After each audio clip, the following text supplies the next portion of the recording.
Well, good morning, everybody. The purpose of this APUSH video is to take a look at topic 6.10. This is on the development of the middle class during the Gilded Age. Trying to get a little bit of context in here for us. We haven't really talked about the middle class too terribly much, but over here in this little inset slide that just popped in, we did talk about labor unions, and we talked about how there is an improved standard of living for many Americans, but there was a growing gap between the rich and the poor. Where we're focused on this particular discussion, this particular video is going to be like folks in the middle that are seeing an improved standard of living and kind of what this circumstance was like as they went through, well, basically the next generation or so. So let's get to it. So like we were just talking about on the title slide, and like we've also kind of seen as we've gone through things in class, there is definitely a greater concentration of wealth that is going through this time period. The rich are definitely getting richer as a component when you compare it to like the rest of the population, those robber barons or those captains of industry. As part of like the myth behind this, there's a series of books that are written by this guy named Horatio Alger, and they all kind of had like this same sort of morality tale that went into it. It is the story like you see in Strive to Succeed here. You've got this kid who is a newspaper delivery kid, just like actually sales kid, selling newspapers on a street corner, who like works hard, makes a little bit of money, and one day he finds a wallet on the street. He picks it up and it is full of cash. But instead of just pocketing the cash, he makes the right upstanding moral decision and he returns the wallet to the person that it belongs to. And as the reward for it, he does not get a cash donation to him. He is given the opportunity for a job, and through that job he is able to rise through the ranks and he makes a name for himself, all by working hard and being honest and part of this American dream. That is the basic plot line of each one of the dozens of little short novels that Horatio Alger writes. They've all got a morality tale about upward mobility. The idea that if you are honest and you work hard, you can make a name for yourself and you can have success. Kind of a social Darwinist kind of angle coming in on that. So connections to other things that we've talked about in class. The reality on this, though, is that the gap that is growing between rich and poor means this kind of hard work doesn't necessarily have any kind of payoff for you at all. That you can be in a hard-working situation and you can be as honest as you want to be, but the reality is there are instances where you're just going to stay in that situation for your life. So they sometimes refer to this as the Horatio Alger myth, and that's why. But this has got enough of a mainstream American cultural component that it kind of becomes one of the, I guess, backbone ideas of like what the American dream is going to be. Kind of associated with this, though, is the idea of the gospel of wealth, which is this philosophical idea. And I know that y'all have read an excerpt from Andrew Carnegie's explanation of it. But, Andrew Carnegie kind of lived a real life Horatio Alger myth. He was a poor Scottish immigrant when he came to the United States. And as a teenage boy, because he was working hard and being honest, he distinguished himself to his bosses at a Pennsylvania rail yard. And as a consequence, he is able to kind of move up through the ranks and is going to become maybe the second richest American in the history of the country. And so he, knowing his humble origins, he has this pay it forward kind of mentality, an idea towards philanthropy. The way that the College Board explains it is that the wealthy have a moral obligation to help the less fortunate and to improve society. And this doesn't go against social Darwinism. Carnegie and other believers in the gospel of wealth, they believe that they are the ones that are best equipped to make these decisions about how to help society because they are superior through a social Darwinist belief system. So it's not direct contributions to like soup kitchens or anything like that. It is more about like a philanthropic contribution. I kind of stumble on that word sometimes. Philanthropy is the idea of donating money to societal benefit, whether it's just a straightforward charity organization or The things that they're trying to enhance in this time period are the educational opportunities for Americans. I think there has been rarely a day gone by that I don't make some kind of reference to Vanderbilt or Stanford or Duke University, named directly after those three trust owners. We haven't really talked about Carnegie's version of this. That is Carnegie Mellon University. Andrew Mellon was another wealthy businessman here in the 19th century, going to be I think he's Secretary of the Treasury once you would get into the 1910s and 20s. These private universities are being established to really kind of help enhance job markets and I mean, these are professional trainings that are going on in this. The idea that you're going to go to college to get your job, this is that career education just waiting to happen. But you establish a college as part of philanthropy to, well, kind of give people in other parts of society a chance to excel. This is also being done to help enhance urban environments. And this is not the same as the settlement house movement. This is more along the lines, Carnegie is the great example on this, because there is Carnegie Hall, which is a fine arts theater in New York City. Rockefeller Center is the same kind of thing, but maybe more important on a national scale than Carnegie Hall are one of the dozens of Carnegie libraries that are established. So more so in the North and in the South, but there are dozens of cities that have Carnegie libraries because he kind of establishes a trust where it's going to provide money to these library organizations to provide people an opportunity to go and educate themselves, not through a college, but through access to knowledge and resources, which is really what a library is supposed to provide.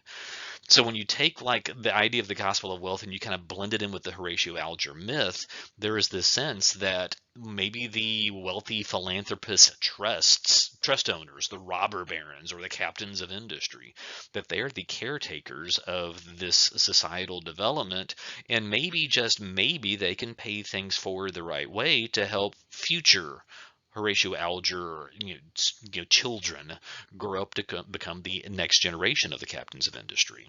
Kind of like it feeds into a large portion of what is still considered part of the American dream. And the other thing about the Horatio Alger myth is that it's a book, and education is consistent enough in the country that there are more people reading more things for like a leisure time activity than ever before in the nation's history. And so I know like when we talk about in the 21st century what you are doing for fun, some people read for fun. I'm trying to do that more these days, but it's also like there's the video technology. Well, that's not much of a thing in the 19th century, and so reading is kind of like where it's at as far as like an escapism from like the day-to-day routine life. You can read about whatever the plot line of the book is going to be. You can also read about what's going on in the news through the various newspapers that are out there. So two of the biggest newspaper publishers in the country, you've got Joseph Pulitzer and William Randolph Hearst. The Pulitzer Company, you may have heard of the Pulitzer Prize for writing and literature. It is, of course, named after Joseph Pulitzer. But he and William Randolph Hearst owned what are best referred to, I guess, as newspaper trusts, individual newspapers in individual cities across the country, but they all kind of fell under the umbrella of these two separate companies, Pulitzer newspapers and Hearst newspapers. In Pulitzer, like this, they start to have like a little bit more of a persona about them. This is kind of like where there's more to a newspaper than just kind of like reading the fine print of the headlines of the day, although there's something to that. Newspapers are becoming more affordable. So when I say affordable, it's like the penny press, where literally a newspaper is going to cost you 1 cent. I think that if you pause for a second and you try to figure out, like a penny for a newspaper is not enough for the newspaper to make money. So how do newspapers make money? Is through the advertisement of of various products that are in there. So this is all about tied into the rest of the consumer economy, but advertising is a huge thing. Now you might find it hard to focus on my words because you're trying to figure out what the heck is going on with this creepy looking baby in this yellow nightshirt drinking a bottle of champagne. Well, this thing is referred to as the Yellow Kid, and it is kind of the I mean cartoon strip characters in Pulitzer Pulitzer papers. And it's because of this yellow kid that the term yellow journalism comes into existence. And this is a term that we need to keep track of. The yellow kid is just kind of like a visual that is recognizable for Pulitzer, and it's like that's why I've dropped it in here, because it's definitely an image that can get burned in your memory forever if you're not careful and you stare at it too long. But yellow journalism is this idea of selling papers. You sell newspapers by slapping big headlines on things, and so newspapers are going to look more modern. You put a big headline on it, you cover scandalous stories because scandalous stories get people's attention and you kind of want to read, and if you are kind of like a little bit off on the facts and the details of the paper, that's okay. You can always print a correction later on. This is the 19th century newspaper version of clickbait, that they are trying to get you to look at the news articles that are there, because if you look at it and if you get kind of hooked into these stories, you're going to bind more papers, which is going to give more advertising revenue, and it's going to help generate a huge profitability, not just for Pulitzer and Hearst, but for the businesses that are advertising in these newspapers. It is the beginning of what's going to become the mass media empires that are going to grow through the 20th century. So again, I am trying to connect some dots between the 19th century and where we are in 2023, as we are, well, definitely living in different times from the Yellow Kid. Uh, Moving on, the popular press is really a little side piece of popular culture as it's developing in the 19th century. This is like different from like fine arts. This is like a mass pop culture. I don't know. It's just kind of like similar to what we would have these days. And this is where I think I'd tend to settle in a whole lot on the idea that this is things are a little bit on the familiar side of this. Because we're talking about people spending their time off on amusements. So in New York City, you might go to Coney Island and Luna Park, which is where they've got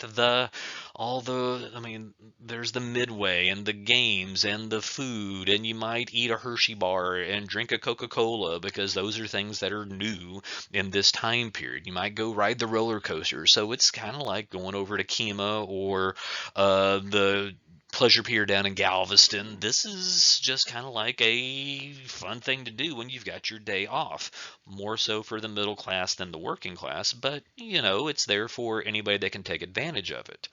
You want to go see like a show, movies aren't too much of a thing, but if you want to experience what is going on, like so far as the Wild West of that time period, well, then you've got options for you. You could go see trick riders and go see a three-ring circus and exotic animals and clowns and lion tamers, and the Barnum and Bailey Circus is going to be one of the most lucrative traveling road shows until it ceased its roadshow really in the last 3 years. Like since the time I last taught this class, the Barnum and Bailey Circus has kind of gone by the wayside. More specific to the Wild West were what were really called the Wild West shows. Buffalo Bill was really he was a frontiersman that was involved in the buffalo hide industry in the 19th century, and so he has his trick riders, and Annie Oakley as the